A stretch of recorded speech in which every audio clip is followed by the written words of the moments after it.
जय माता की सभी भक्तों को राधे राधे। ओम नमः शिवाय। तो आज की वीडियो में हम जानेंगे कि माता रानी की चौकी कब और कैसे हटाना है। तो चलिए हम इस वीडियो में आप सारी जानकारी मिलेगी आपको। वीडियो को पूरा एंड तक जरूर देखिएगा। तो चौकी को हम कैसे हटाएंगे और कब हटाएंगे। तो सबसे पहले हम जल के छींटे लगाएंगे। तो सभी पे इस प्रकार से या फिर पुष्प ले लें। तो आप सब में ऐसे जल के छींटे लगा दें। जल के छींटे लगाना है हमें, उसके बाद ही हमें चौकी हटाना है। इस जल को हम किसी पेड़ पौधे में डाल देंगे। तो इसको हटा लेते हैं।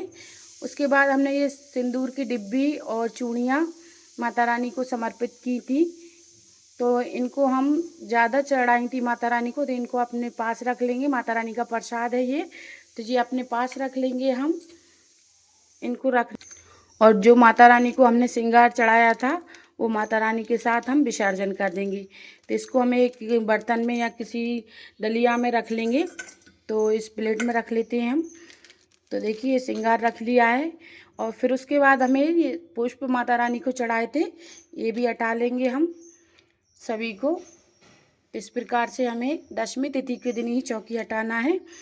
और जो हमने 9 दिनों की एक साथ हम कंडे की आग पे हवन करते थे ना, तो साथ में रख ली थी। साथ में सारी सामग्री हम एक साथ में रख के विसर्जन कर देंगे। तो हमें विसर्जन कर सारे पुष्प हटा लेंगे हम। तो इस प्रकार से एक बर्तन में या डलिया में रख लेंगे, या आप फिर भूमि विसर्जन कर सकते हैं इनका। और जो भी प्रसाद है हमने माता रानी को चढ़ाया था, घर के सभी सदस्यों को हम बांट देंगे। तो प्रसाद को भी हम अलग कर लेंगे। पूड़ी पुआ हलवा आपने जो भी आपने चढ़ाया है माता रानी को, सभी को आप समर्पित सभी को आप बांट दें। माता रानी को जो समर्पित किया था आपने। उसके बाद हम दीपक जलने देंगे। जब इस दीपक का तेल खत्म हो जाएगा, अपने आप दीपक शांत हो जाता है, बुझाया नहीं जाता है दीपक को। तो दीपक में जब तक तेल है वो जलेगा और दीपक को हम बुझाएंगे नहीं, चौकी पे ही जलता रहेगा। और जवारों को हम हटाएंगे। और कुछ जवारे हम अपने पास अपने तिजोरी में रख सकते हैं, पर्स में रख सकते हैं, अपने घर में रख सकते हैं। और इनको हम माता रानी के साथ में ही विसर्जन कर देते हैं। थोड़े से हम अपने पास रखेंगे और बाकी के हम विसर्जन कर देते हैं। तो इनको भी हम हटा लेंगे। और हमने जल की छींटे लगा दिए थे। और थोड़ी हम माता रानी की मूर्ति है या तस्वीरें ऐसे खिसका देंगे। और कलश को भी हम ऐसे खिसका देंगे, ऐसे गणपति जी को भी खिसका देंगे। फिर उसके बाद हम जल की छींटे और लगा देंगे।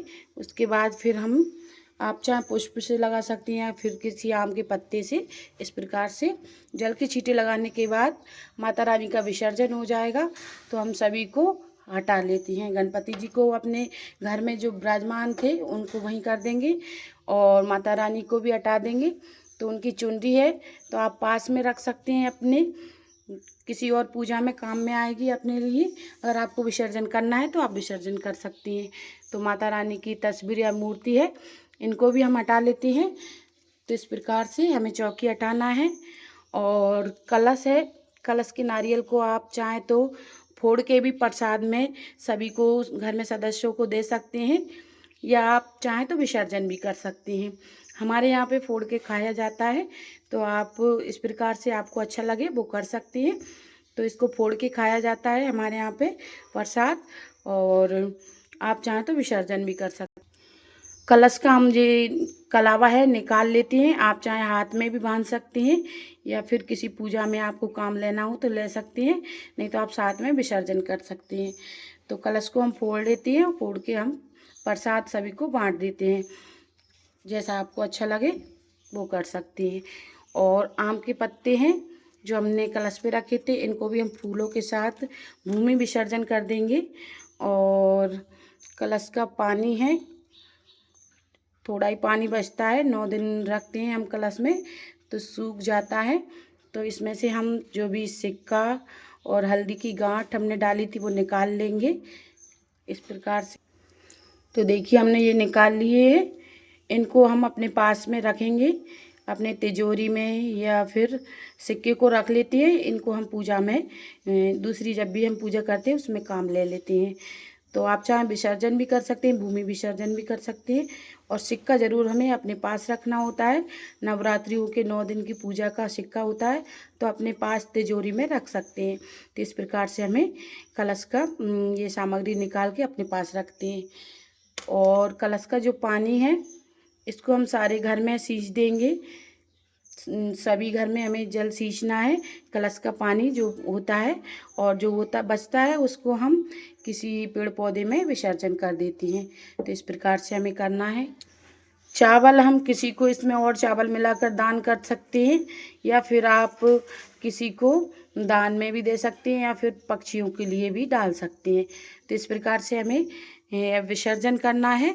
और दीपक हमारा जलता रहेगा। हमें 9-10 दिन, 10वीं के दिन हमें विसर्जन करना है। जब तक इसका तेल ख़त्म नहीं होता दीपक जलता रहेगा, दीपक को हम बुझाएंगे नहीं। तो इस प्रकार से हमें विसर्जन करना है। तो मैं भूमि विसर्जन करती हूँ।